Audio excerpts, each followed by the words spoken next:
জয় ঠাকুর। শ্রী শ্রী রামকৃষ্ণ পুঁথি চতুর্থ খণ্ডের অন্তর্গত বিবিধ তত্ত্বকথা থেকে পাঠ চলছে আমাদের। আজ আমরা পাঠ করব পৃষ্ঠা সংখ্যা 559 থেকে 560 পর্যন্ত। আজকের পাঠের মধ্যে দিয়ে আমাদের বিবিধ তত্ত্বকথা এই অধ্যায়ের শেষ হবে। পাঠ করতে করতে বিবিধ তত্ত্বকথার শেষের দিকে আমরা চলে এসেছি। গত দিনের পাঠে আমরা প্রায় হৃদয় বিদারক একটি ঘটনার মুখে এসে পাঠ শেষ করেছি।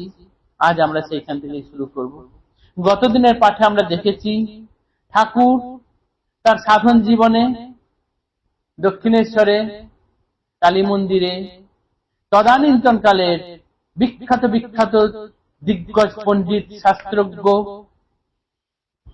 তর্কশাস্ত্রে, বিভিন্ন শাস্ত্রে পণ্ডিত ব্যক্তিদের সঙ্গে, সমাজের মাথা যারা, তাদের সঙ্গে অনবরত অনর্গল কথা বলে গেছেন। সাধকের যারা সাধক পর্যায়ে যারা চূড়ান্ত, তাদের সঙ্গে তিনি সাধনা করে গেছেন।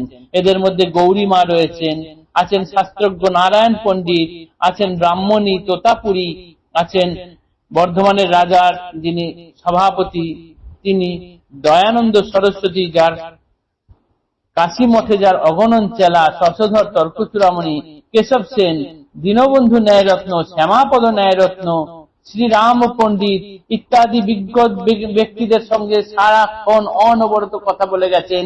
কোনজন? যিনি নিজে কোন রকম শাস্ত্রজ্ঞ নন, অথচ সৃষ্টির প্রারম্ভ থেকে অদ্যাবধি যত যাবৎ ঘটনাবলী সকল কথিত, তিনি সব কথা বলে এসছেন এইসব শাস্ত্রজ্ঞ পণ্ডিতদের সঙ্গে, অনর্গল এইসব নিয়ে কথা বলে এসছেন। এবং সেই কথাগুলো বলে গেছেন একদম সরল ভাষায়, সংক্ষেপে, একেবারে শিশু বালকও যেন বুঝতে পারে। সরল ভাষায় আর সংক্ষেপ প্রকারে শিশু বালকেও যেন বুঝিবারে পারে। পরিহরি নিদ্রা আহার জগত গোসাই, কত যে কহিলা তার লেখা জোকা নাই। তিনি বলে গেছেন, অনর্গল বলে গেছেন, এত যে বলে গেছেন তার লেখা জোকা নেই। তিনি আহার নিদ্রা ত্যাগ করে শুধু বলেই গেছেন। আমরা জানি সাধনকালের যে 12 বছর তিনি দক্ষিণেশ্বরে কাটিয়েছেন, সেই 12 বছরে এত কঠিন পরিশ্রম ছিল যে তার অস্থি চর্ম সার হয়ে গিয়েছিল। তার মাথায় এত জটা বেঁধে গিয়েছিল যে পাখি এসে বাসা করলেও তার হুঁশ থাকতো না, পাখি এসে বসে পর্যন্ত পড়তো। সেই রকম কঠিন পরিশ্রম করার ফলে আজ তার শরীর ভেঙে গেছে। কষ্টসাধ্য নানাবিধ সাধন ভজনে গিয়াছে গায়ের বল শারীরিক শ্রমে, শ্রীঅঙ্গের অস্থিমাংস কোমল এমন, ননিতে গঠিত যেন এতই নরম, এখন কেবলমাত্র রসনায় জোর, হিত উক্তিতে উপদেশে সতত বিভোর। কহিতে কহিতে প্রভু অবসন্ন প্রায়, ভাবাবেশে বলিতেন সম্বোধিয়া মায়। এখন আর শারীরিক বল নেই, তাই তিনি মুখের ওপরে, কথার ওপরেই বেশি জোর দিয়েছেন।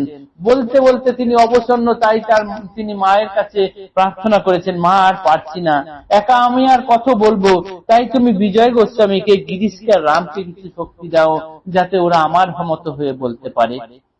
মা তার কথা শুনেছিলেন। এরপর পরিশ্রম তার কখনো কমেনি। জীবের হিতের জন্য তিনি নিজেকে শেষ পর্যন্ত বিলিয়ে দিলেন। জীবে হিতব্রত প্রভু মঙ্গল নিদান, জীবের কল্যাণে কইলা আপনারে দান। আপনারে দান কিসে শুনো মন দিয়া, সাধন ভজন সব জীবের লাগিয়া। সাধনায় ভগ্ন শাস্ত্র শারীরিক বল, দেহেতে আছিল মাত্র পরাণ কেবল। এমন শরীরের অবস্থা হয়ে গেছে, শরীরে শুধু প্রাণটুকুই আছে, বেশ এইটুকুই। তাও এবে ওষ্ঠাগত রচনা চালনে, পরে একেবারে দান জীবের কল্যাণে। এবং সেটিও শেষে জীবের কল্যাণের জন্য দান করে দিচ্ছেন এই ওষ্ঠাগত প্রাণ, তাও তিনি রাখতে চান না। কহিতে দারুণ কথা বিধরে হৃদয়, লীলাগীতি শুনে পরে পাবে পরিচয়। এরপর আজ আমরা যে অংশটুকু পড়ব, ঠাকুরের এই অক্লান্ত পরিশ্রমের ফলেই কি হয়েছিল, সেই অংশটুকুই আজ আমরা পাঠ করব। কণ্ঠই পঞ্চম ভূমি বেদের বচন, যেই ঠাই অবস্থিতি কইলে পরে মন। ঈশ্বরীয় তত্ত্ব কথা একমাত্র সুরে, অবিরত দিন দিবারাত্র রচনার দ্বারে। এই ঠাই শ্রীগোসাই অধিক সময়, জীবে দিতে ঈশতত্ত্ব বহু বাক্য ব্যয়। সেই হেতু এইবার কি হলো,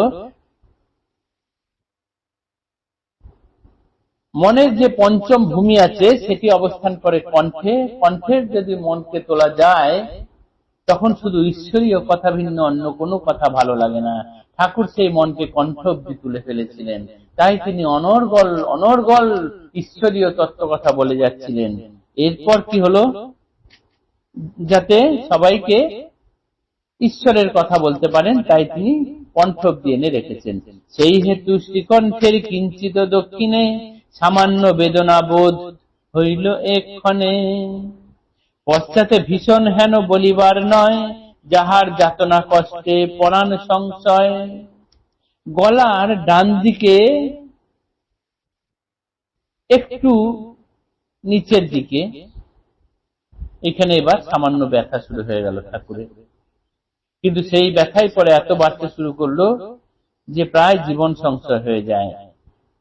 এতেক প্রভুর কষ্ট জীবের কারণে, তবুও না চাহিল জীব শ্রীচরণ পানে। হয় প্রভু জীব নামে মোরা কিবা জীব, দেখিয়া জীবের বুদ্ধি বাহিরায় জীব। ঠাকুর এত সব করছেন জীবের কল্যাণের জন্য, সেই জীব কি আমরা জীব? তাও তার শ্রীচরণ কমলের দিকে ফিরে তাকালাম না পর্যন্ত। তার এই কষ্ট দেখে আর আমাদের এই বুদ্ধিহারা অবস্থা দেখে পুথিকার বলছেন যে তার জীব বেরিয়ে যাচ্ছে, লজ্জায় জীব কেটে ফেলছেন। জীবত্রাতা শিবময় তুমি সনাতন, পাপ তাপ হারি হরি পতিত পাবন। কৃপা সিন্ধু দীনবন্ধু বিভু পরমেশ, অজ্ঞান তিমির নাশ বিশ্বগুরু বেশ। সচ্চিদ আনন্দময় মানব মূরতি, পূর্ণ ব্রহ্ম লীলা প্রিয় অগতির গতি। রতিমতি দিয়া পদে করুণা নিদান, অধমে শরণাপন্নে কর পরিত্রাণ। ঠাকুরকে বলছেন পুথিকার, এই অধমকে এবার, এই অধম তোমার শরণাপন্ন, পরিত্রাণ করো। আরম্ভ হইল এই গলদেশে ব্যথা, পরে কি হইল পাবে পশ্চাতে বারতা। এই সময় থেকেই ঠাকুরের গলার রোগ শুরু হলো, গলার ব্যথা শুরু হলো। এরপর কি হলো সেটি পুথিকার বললেন পরে জানাবেন। আমরা যদিও সকলেই জানি সেই হৃদয় বিদারক ঘটনা।